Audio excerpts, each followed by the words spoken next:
Tu penses quoi du projet de la Charte québécoise? Moi, je pense que les valeurs collectives, ça existe. Les sociétés ont le droit de se définir. Mais l'intégration des nouveaux arrivants, leur adhésion souhaitable aux valeurs communes, ça passe pas par une imposition du haut vers le bas où on va aller enlever quelques voiles. Ça passe par un sentiment très personnel de faire partie d'une communauté politique. Et ce sentiment-là, on peut pas le fabriquer avec une charte ou l'imposer verticalement. Ce sentiment-là, on le fait naître chez les gens quand on propose un projet de société. Quand on dit, gang, ensemble, on va aller par là. On va faire l'indépendance. On va faire le progrès social, quel qu'il soit, quand on propose un projet de société. Depuis le 4 septembre dernier, le Parti québécois ne propose pas de projet de société.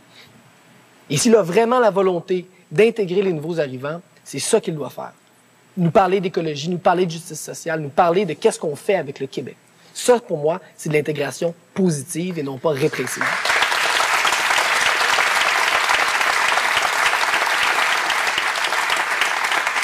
Et en même temps, tu étais un des signataires du Québec inclusif. Oui. Donc, pour toi, il n'y a pas de contradiction entre les deux. Absolument pas. Moi, je pense que dans la charte actuelle, il y a plusieurs aspects positifs dont on ne parle pas assez. Là où ça achoppe vraiment, c'est la question la même chose, des signes religieux. Les gens qui voient dans le voile un signe d'oppression, s'ils sont conséquents avec cette conviction-là, devraient reconnaître que c'est pas en l'enlevant qu'on règle l'inégalité. C'est justement un signe ou un symbole d'inégalité. L'enlever, ça change rien à l'inégalité profonde. Les rôles de genre, les inégalités hommes-femmes, c'est profondément enraciné en nous, dans notre culture, dans notre éducation. Aller retirer le voile sur une fonctionnaire, ça ne l'émancipe pas magiquement. Et si on a beau mettre 1,9 million de dollars dans une campagne de publicité, c'est pas en voyant un panneau qu'on va se dire « Ben oui, c'est vrai, je m'émancipe ». En terminant, je vais citer quelque chose que tu as dit et que je trouve très intéressant. Ce n'est pas l'islamisation qui devrait nous inquiéter, c'est l'américanisation. Ce n'est pas le retour du religieux à travers un péril islamique qui menace les cultures du monde, c'est leur uniformisation par le bulldozer de la marchandisation hollywoodienne. Vincent Goudzo et le quartier 1030 sont beaucoup plus dangereux pour la culture que quelques hijabs. Ouais. Peux-tu développer? Ben, c'est sûr que c'est dit de manière un peu intempestive. J'étais fâché ce jour-là. Mais vous savez, vous avez reçu juste ici, la semaine dernière, une jeune femme québécoise d'origine qui était voilée, qui avait un français impeccable. Dalila. Ouais, qui s'implique au Québec politiquement, socialement, qui est fière d'être québécoise, qui est une lectrice de Gaston Miron, une admiratrice de Richard Desjardins. Moi, quand je l'ai vue, là, j'ai pas vu une menace à la culture québécoise. Mais quand je vois un businessman faire le tour de tous les plateaux de télé, puis dire « Hey, là, gang, arrêtez ça, là, les films de broyard, faut faire des films à popcorn », ça m'inquiète. Pas mal plus pour la culture. Moi, M. Lisée, j'ai lu un texte l'autre fois à Montréal dans un événement public sur la question de la charte. Et puis, ça m'est arrivé.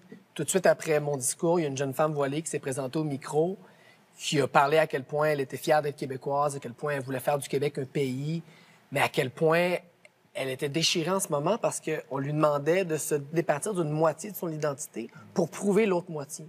Moi, j'ai trouvé ça très émouvant, mais au moment où elle s'est assise, elle s'est faite engueuler, elle s'est faite pointer du doigt, presque agressée par une dame qui était là. J'espère que tu l'as défendue. Je vous avoue qu'il y a eu... ce sont des moments très, très violents. Hein. On parlait de violence, là. Ça, c'est une violence symbolique excessivement forte. Tout le monde a gelé quelques instants. Par la suite, on a tous réagi. Évidemment, on a dit à la dame d'arrêter ça. Mais moi, j'avoue que ça m'a fait très, très peur.